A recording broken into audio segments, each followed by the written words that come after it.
తెలంగాణలోని ఒక చిన్న పల్లె నారాయణపూర్. ఈ గ్రామంలో రాంబాబు అనే యువకుడు తన తండ్రి వ్యవసాయ పనుల్లో నిమగ్నమై ఉంటాడు. రాంబాబు చాలా మంచివాడు. అతని దగ్గర ఉన్న పంటలు, వ్యవసాయం, గ్రామం అన్నీ అతనికి ఎంతో ప్రియమైనవి. ఆయన పక్కింటి అమ్మాయి సితా కూడా ఒక రైతు కుటుంబానికి చెందినది. చిన్నప్పటి నుండి సిత రాంబాబుతో ఎక్కువ సమయం గడిపింది. ఎందుకంటే ఆమె అమ్మ కూడా రాంబాబుకి పంటల పని కోసం సహాయం చేసేది. రాంబాబు మరియు సిత ఇద్దరూ చిన్నప్పటి నుండి కలిసి పెరిగారు. పల్లె వీధుల్లో, పొలాల్లో కలిసి సాయంగా పనిచేయడం, పూలు తీయడం, నడిచిపోవడం, ఈ చిన్న చిన్న క్షణాల్లో వారిద్దరి మధ్య మధురమైన స్నేహం పుట్టింది.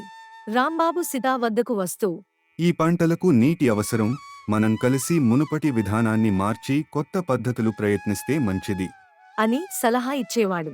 సితా కూడా ధ్యానంగా, అవును, నేను కూడా ఎప్పుడూ నీ పంటలను చూసి నేర్చుకున్నాను. ఈసారి మనం వేరే మార్గాన్ని ఆలోచిద్దాం అంటూ సమర్థించింది. ఒకరోజు రాంబాబు మరియు సితా ఒక కొత్త సాంకేతికతను అనుసరించి సేంద్రియ వ్యవసాయ పద్ధతులను తనిఖీ చేయాలని నిర్ణయించుకున్నారు. విత్తనాలు, మట్టి ఎరువులు, ప్రకృతితో అనుసంధానం చేయడానికి ప్రయత్నించారు. వీరి కృషి వలన పంటలు అద్భుతంగా పెరిగాయి. ఈ ప్రయోగం చూసి ఇతర రైతులు కూడా వారి పద్ధతులను అనుసరించాలనుకున్నారు. ప్రతి గ్రామవారు రాంబాబు మరియు సితా చేసిన మార్పులను సలహాలుగా తీసుకుని తమ పొలాల్లో వాటిని అమలు చేయడం ప్రారంభించారు. ఈ ప్రయోగం కేవలం వ్యవసాయ అభివృద్ధి మాత్రమే కాకుండా రాంబాబు, సితా మధ్య ఉన్న ప్రేమను కూడా మరింత ప్రగాఢం చేసింది. ఇద్దరూ మనసారా ఒకరి కోసం మరొకరు పోరాటం చేయడానికి సిద్ధమయ్యారు. వారి మధ్య ప్రేమ పుంజుకుంది. ఒకరోజు రాంబాబు సితాను అడిగాడు, సీత, నీవు నా జీవితం భాగస్వామి అవ్వాలని నా మనసు కోరుకుంటుంది. ఈ పల్లెలో మన ఇద్దరి పేరుతో ప్రేమ, వ్యవసాయం మరింత అభివృద్ధి చెందాలి. సీతా కూడా రాంబాబు యొక్క ప్రపోజల్కు సమ్మతించుకుంటుంది. ఇద్దరు ప్రేమికులు ఒకరికొకరు అంగీకరించి పెళ్లి చేసుకుంటారు.